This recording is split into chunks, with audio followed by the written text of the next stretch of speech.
Hi, and welcome back to my channel. Today we're going to talk about should you quit your job to start a travel blog. If you're meeting for the first time, my name is Stephanie Craig. I'm a full-time travel blogger and travel blog mentor. And today we're going to be discussing should you quit your job to start a travel blog. Now, in my video that I'll link to at the top, which still don't know which side it links to, I talked about mistakes that new travel bloggers make. And in that, one of the mistakes is assuming that you need to quit your job and travel full-time to be a travel blogger. That is not true. There are lots of really great travel bloggers who have full-time jobs and do this on the side. But is that kind of work right for you, or should you be trying to quit your job? So the first thing you want to consider is, do you like your job? One of my clients who I've been working with for almost a year, we were talking about how her plan to quit her job to travel blog full time has been pushed back because of 2020. And then we were talking about how much she liked her job and how fulfilling it was and how she loved her clients. And I was like, you don't have to quit that job if you love it and still be a full-time travel blogger. You can balance it, or travel blogging can be part-time. And if you have a full-time job and a full-time income, but you're worried that you don't have as much time to work on the blog, well, take some of your full-time income and invest it back into your blog, and so you can grow just as fast. So in the video that I posted recently about some of the things to do if you're burnt out, one of the things that I mentioned was outsource something. If you're not burnt out, you can still outsource things, and you should be as you grow and as you scale, outsourcing different parts. But if you have a full-time job, so you might feel like, okay, my blog is new and it doesn't make sense to outsource stuff because it's new and I can, okay. So I'm partially through recording this and the baby just woke up from his nap and he is refusing to go back to nap. So I'm going to go grab him and then we'll keep going. This is my son who doesn't want to nap. He wants to be on camera, which makes sense because last week he wanted to be on my podcast.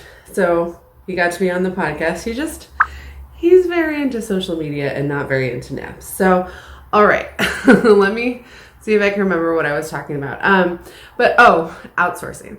So if you have a full-time income from another job, and what you're scarce on is time to work on your blog, well, do the most important things. See if you can find 10 or 20 hours and do those things. But then take some of your income from your other job and invest it into the blog. So maybe outsource some of the content writing, or outsource some of the Pinterest work, or outsource some of the editing. Get a process going where your 10 or 20 hours, you're working on the most valuable and the most fulfilling parts of your business. And then other people can be doing some of the things that you simply don't have time for.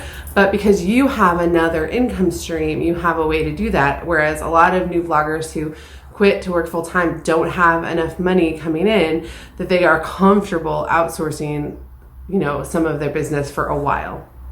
All right, so if you love your job, don't quit, outsource instead.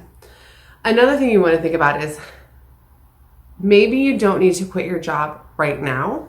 So a mistake that I made, which I talked about in the video, mistakes that new bloggers make, or mistakes that new travel bloggers make, is that I started my blog a year before I left, but it wasn't a very good blog and I didn't have really a lot of content or anything. Use some of the time that you have while you're working full time and then setting aside 10 to 20 hours a week to work on your blog.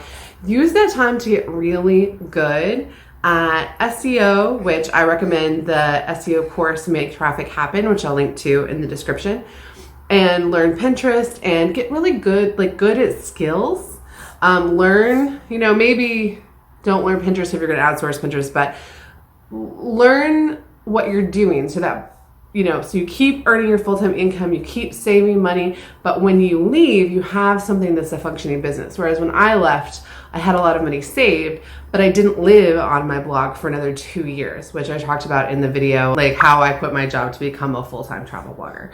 So essentially, if you can't or don't want to quit your job right now, get really good at the blogging part so that when you do quit your job, you're on a roll and you're making money and you're just go. And that way you can scale really fast once you do quit your job. I know a lot of bloggers who did that, worked full time. And then when their blog was making, half of what their full-time income was or equal to their full-time income, then they quit their other job and went full-time and were able to grow. I think the guys at Think Media say like 25%, but for a lot of people that might not be practical if you don't have a good savings account.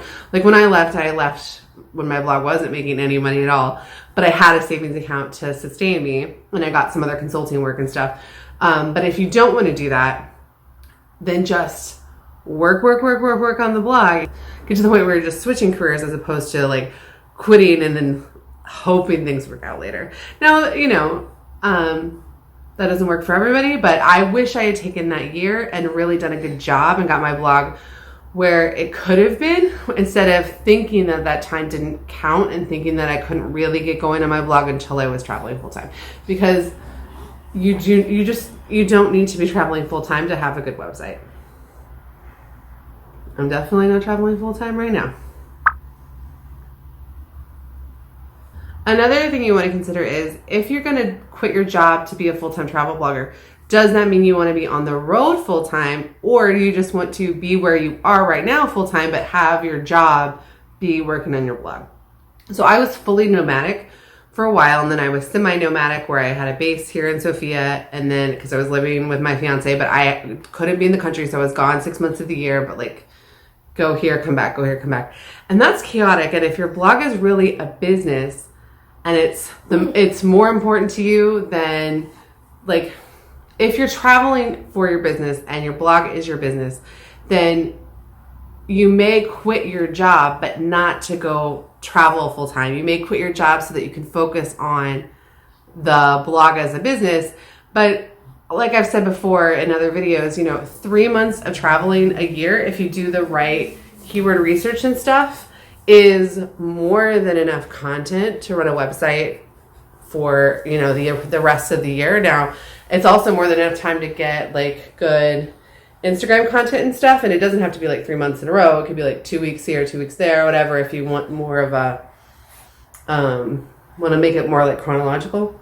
But a lot of people who are fully nomadic, but also very successful travel bloggers, what they actually do is they don't just run and like do cool adventures every single day. They go have some adventures and they sit in coffee shops and get their work done. And a lot of times they'll also like burn out and need to do like, they'll also like burn out and need to do like 6 weeks somewhere or a month somewhere to like get caught up in work.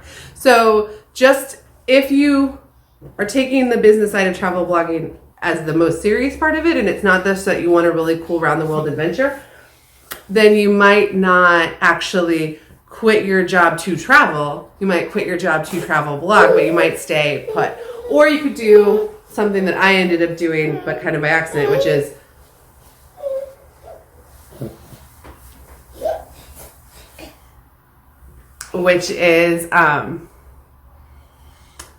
move somewhere where the cost of living is a lot less so that you can grow your blog and be comfortable financially as your blog is growing. So, the first year that I lived off my blog by itself, I was making like, $1,500, $2,000 a month, but that was fine because I was living in Eastern Europe and traveling around Eastern Europe. Like that was more than fine. Now that we're going to be moving back to the US in a few weeks, I'm glad that that's not where I am anymore, but obviously we need to still continue to grow because the cost of living in the US is just so different compared to the cost of living in Eastern Europe. So you can quit your job to travel, or you can quit your job to travel blog and stay put and just travel on vacations and stuff, or you can move somewhere Eastern Europe. A lot of bloggers live in Mexico. A lot of bloggers live in Bali or Chiang Mai, Thailand, or places where it's easier to run a business because it's just not as expensive to live there, and so you have more of a cushion to grow. Now, I'm gonna go because I'm really glad I got this video recorded because I really want to make sure that we're doing 2 a week. But as you can see, my life is a little chaotic, and there's just nothing left to say. So if you liked this video, or if you like my cute baby, hit like. It really does help people find the channel, and then subscribe, hit the notification bell to find out To find out when new videos are released, I'm releasing 2 videos a week of travel logging tips, tricks, monetization, and how-tos. And thanks for watching. Bye. Thanks for watching. And thanks for watching.